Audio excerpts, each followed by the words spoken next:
Hello everyone, আজ যাচ্ছি সাঁইথিয়া। আর রাস্তার একবার অবস্থাটা দেখো, গোটা রাস্তা না দুলতে দুলতে যাচ্ছি, মানে এত এদিকে ট্রাকের চাপ, যেমন জ্যাম সেরকম রাস্তার বেহাল অবস্থা। যাই হোক, এভাবেই যাচ্ছি। আজকে সাঁইথিয়ায় একটা ই বাইক শপের ওপেনিং আছে, তো সেই ইভেন্টেই যাচ্ছি। ওখানে গিয়ে তোমাদের বাকিটা দেখাবো। এমনিতে কিছুদিন আগে আমি একটা লাইভে বলছিলাম না যে বহুদিন হয়ে গেল সাঁইথিয়া যাওয়া হয়নি, বাট এখন আগে একদিনও গিয়েছিলাম সাঁইথিয়া, আবার আজকে যাচ্ছি, তো পরপর এখন আমার সাঁইথিয়াই যাওয়া হচ্ছে। যাই হোক, ওখানে গিয়ে তারপর বাকি তোমাদের সাথে কথা বলবো। এক্ষুনি তোমাদেরকে বলছিলাম না জ্যামের ব্যাপারে, এই দেখো, দেখলেই বুঝতে পারবে কত লম্বা লাইন। এর মধ্যে দিয়ে যাওয়াটা যে কতটা কষ্টের, ঠিক এই কারণে এখন সাঁইথিয়া সেভাবে আসা হয় না, আর যেতে এই জন্য বিরক্ত লাগে।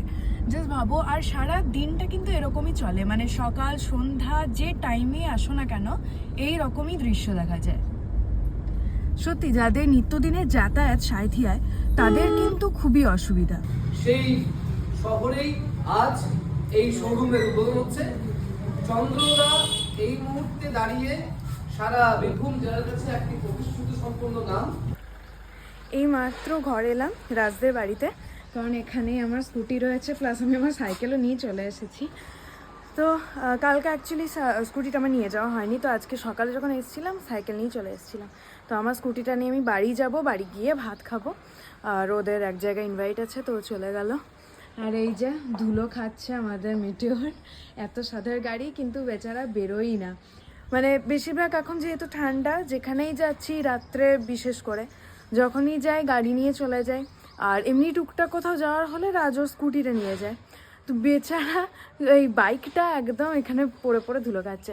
আর খড়িয়াতে যা মারাত্মক ধুলো, সেটা একমাত্র খড়িয়াবাসী জানে। কি বিভৎস রকম ধুলো হয় তোমরা ভাবতে পারবে না। মানে খানিকক্ষণ জাস্ট থাকবে তো গাড়ি বলো স্কুটি বলো যাই থাকবে, পুরো সাদা হয়ে যাবে ধুলোতে, এরকম অবস্থা। তো যাই হোক, আমারও খুব খিদে পেয়েছে, আপাতত বাড়ি যাই।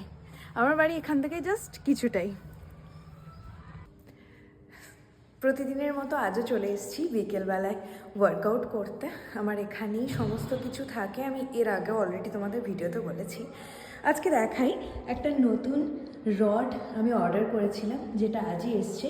এটা 5 ফুটের একটা রড, আর এটার গ্রিপটাও এত সুন্দর না, যথেষ্ট ভালো কোয়ালিটির।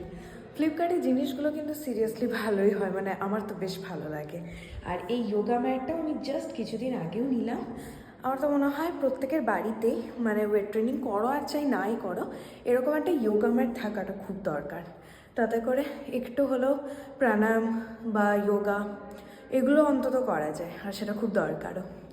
প্লাস এটা তো আমার সবথেকে বড় অ্যাসেট, আমার ল্যাট পুল ডাউনের মেশিন, যেটাতে আমার লেগও হয়ে যায়, এক্সটেনশনের কাজে লেগে যায়। প্লাস এই বেঞ্চে আমার সমস্ত এক্সারসাইজ রান অলরেডি হয়েই যায়। আর এই যে বিভিন্ন রকম ওয়েটস রয়েছে, এখানেও কিছু রড রয়েছে, বাট এগুলো সাইজে ছোট। এই রডগুলো আলাদা কাজে লাগে, আমার বাইসেপ ট্রাইসেপের ক্ষেত্রে কাজে লেগে যায়। তো মোটামুটি বলতে গেলে আমার কাছে প্রয়োজনটার থেকে অনেক বেশি ইকুইপমেন্ট আছে।